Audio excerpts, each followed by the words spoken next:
waad salaamantihiin waan u mahadnaqayaa qolada Inspire Group waxa weeyaan dadkeena isugu yimid halka ee mustaqbalkii dalka falanqeynaya waad mahadsantihiin waanan islaamayaa assalaamu calaykum waraxmatullaahi wabarakaatuh kolka aan u daadego arrinta la soo qaaday waxa weeyaan waxaynu muddo malaha intrigayga intii badnayd waxa qaadatay waxyaalaha innaga iyo Soomaaliya iyo muxuu ahaa istiqlaalka sidii loo heli lahaa waxaa jirtay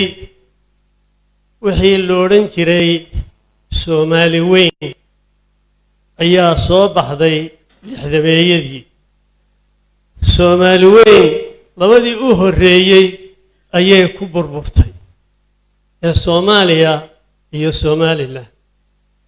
waxa dhacay Soomaaliya iyo Somaliland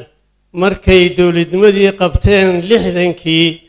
ayaa la istegay oo la yidhi aynu bilowno Great Somalia abaabulkeedii halkaa markii laga bilaabay Soomaaliya dadkii madaxda ka ahaa waxay sameeyeen wax aad looga yaxsoodo oo waxay sameeyeen intay ka dhuunteen dadkii halkan ka tegay ee madaxda ahaa ayay dawlad soo sameeyeen kolkaasaa dabeetana ay noqotay ijbaar in wixii la qaato waxay yidhaahdeen muxuu caasimaddu ha ahaata xamar madaxweynuhu ha ahaada xagga yaga prime ministerku ha ahaada xagga yaga daakhiligu ha ahaada xagga yaga finansku ha ahaada xagga yaga defensigu ha ahaada xagga yaga labadii commander ee ciidamadana way ku darsadeen ama kaag bay noqoto waxaan la filayn dadkii la isu soo dhaweyn lahaa in meesha laga bilaabaa wax lala yaabay muxuu ahaa ayay noqotay kolkaa dabeetana kolkii ay waxoogaa socotay ee guuxii ayaa referendumkii la bilaabay referendumkii dadkii Somaliland ahaa intoodii badnayd 70 iyo wax 70% iyo wax la jira ayaa diiday dheg looma dhigina waa la iska waday waxa loo gudbay marxalad uu cigaal prime minister noqday oo uu xukunkii soo dhex galay oo ka sasisay nimankii madaxda ahaa oo goostay inay afweyne yidhaahdaan inqilaab dhig oo muxuu ahaa halkaa ha ku hadho cigaal iyo wixii uu fikraddii u watay sidaasaa afweyne ku yimid fikrad la isku og yahay oo laga tashaday ayay ahayd kolkuu yimid wuxuu ka bilaabay waxa la geliyey wax scientific socialism la yidhaa ayaa la geliyey scientific socialism waa communism oo muxuu ahaa aan mara ismarin wuxuu ka bilaabay in 10kii wadaad dilo oo suurat nisaa uu ku bedelo wuxuu isu bixiyey ama loo bixiyey muxuu ahaa aabbihii garashada kii isku dhereerinaya ilaahay ilaahunbaa aabbaha garashada wuxuu socdaba waxaa la galay muxuu ahaa dhibaatooyin badan kolkaa waa la yar guuxguuxay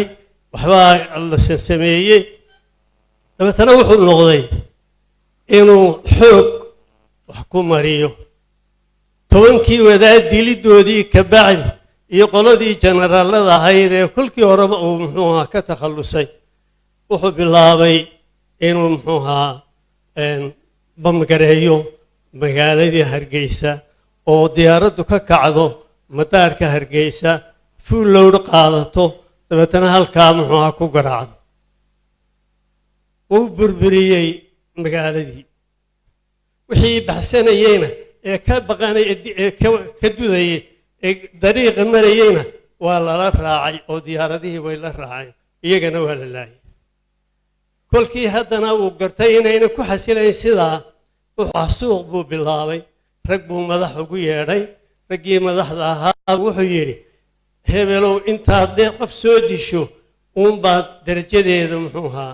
leedahay meel xun buu mariyey 243 xabaalwadareed ayaa maanta jira 243ka waxaa weheliya xamar oon dagaal ka socon oo dadkii inta lasoo toostoosiyey lasoo ururiyey oo dhowr iyo muxuu ahaa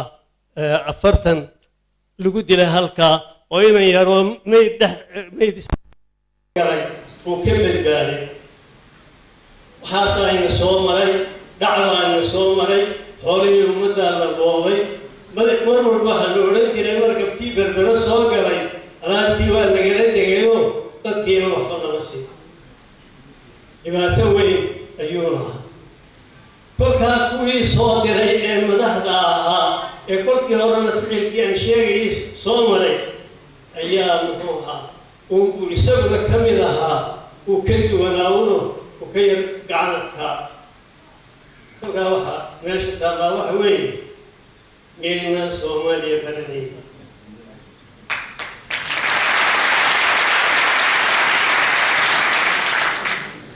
soomaaliya kolkii dalka aynu ka qaxnay ee la soo noqday Ali Mahdi waa ku dhawaaqayoo wuxuu yidhi meel xamar baan ka fogeyn ayaanu ka bilownay xorayntii dalka waa ficilkii hore noo socda waxaa ka xanaaqay ID wax badan baa ku kala dhintay wana ku baaba'een muxuu ahaa laakiin wax inaga isku ina qadarinaya oo xil iska saaraya wixii aynu soo maray iyo saynu u jeclayn iyo si aynu muxuu ahaa u soo dagaalan ma jiro muxuu ahaa inama soo marin kolkaa wadahadalladii hore ee la furay waxbaa la isku yar afkartay aan saxnaba ahayn laakiin haddana soomaaliya way ka baxday kolkan ay ka baxday waxa weeyaan sidaynu ku aamini ku dambe oo lala galo miyaynaan ilbaxaynba waxa weeyaan aynu isku noqono oo aynu shaydaanka iska naarro aynu gebagabada noqonno ogolaano laba dal oo isbarbar ah oo mid waliba gaarkiisa u shaqaysanayo oo haddii muxuu ahaa ay wax qabsanayaan iyo haddaynu wax qabsanayno aynaan isku faragelin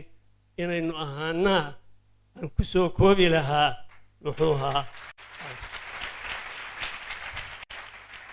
laakiin soomaaliya aan meel la fadhiisanno oon wax isnidhaahno oon wax isku ogaanno horaynu u soo eednay kolka aynu ka ilbaxno